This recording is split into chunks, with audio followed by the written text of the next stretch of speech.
Pestering the Pastor. Coming up next on Pastor Bob's Coffee Break.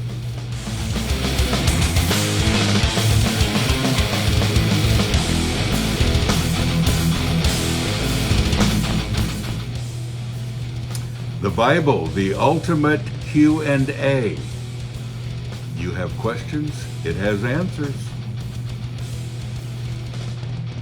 For the third day in a row, I'm drinking Java Junkie. So good. It's a pecan pie flavoring. So good. And it's smooth, and it's one of 9 blends that we have in regular size K-Cups, 5-pound bags. We've got it all. And we've got our mugs, our t-shirts, our posters, all of that right here. WeAreMetal.com. Dear Pastor Bob, when I'm in the process of looking for a new church home, I like to ask the pastor questions after the service. Questions about their theology, what they believe, and how it might affect my spiritual growth. Some say I shouldn't do this right off the bat upon visiting a new church. They say I am pestering the pastor by asking a bunch of questions. But that's the kind of person I am. I learn by asking questions. What are your thoughts on this? Is it okay from a biblical standpoint to ask questions when looking for a good church? Well, first of all, I hope you're not all the time looking for a new church. Hope you find a place and stay there. That's the greatest thing. Build relationships, build community, churches, people. But what about that, pestering the pastor? Should you begin to ask questions? Absolutely. And don't ever stop asking questions. I love that part. And not only asking questions, but realizing that your input in the service is also very important. You don't go there just to listen to somebody else, but you go there to give your point of view too from your biblical perspective. And so questions and comments are such an important part of our spiritual growth and what the church is.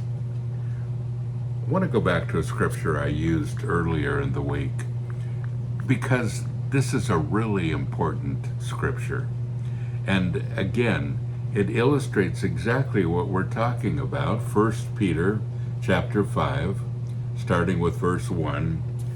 Therefore, I strongly urge the elders among you, pastors, spiritual leaders of the church, as a fellow elder and eyewitness called to testify of the sufferings of Christ, as well as one who shares in the glory that is to be revealed, shepherds and guide and protect the flock of God among you, exercising oversight, not under compulsion, but voluntarily according to the will of God, and not motivated for shameful gain, but with wholehearted enthusiasm, not lording it over those assigned to your care. Do not be arrogant or overbearing, but be examples of Christian living to the flock.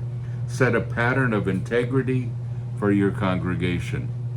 You see, this is the responsibility of a pastor, of a teacher, of a church leader, an elder, a deacon. It's the responsibility that we have to do just this, to kind of live our lives in front of people. That's the greatest thing you can do. Show them your faith and care for them.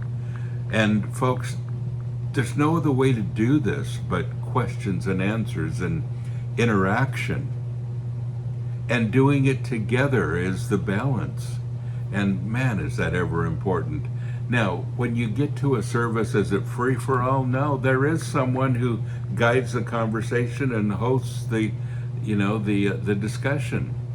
And in my church, for instance, I start out by talking about whatever it is that we lay out on the table. And I preach for a little bit. And I go through some foundations. And then I open it up for discussion. And I have people give me their input, their examples, their biblical insight, their experiences, comments, their questions especially. Questions are great for a whole congregation, not just a pastor, but for everybody to get involved and become part of that discussion once again. Folks, don't forget, you are blessed. So go and be a blessing.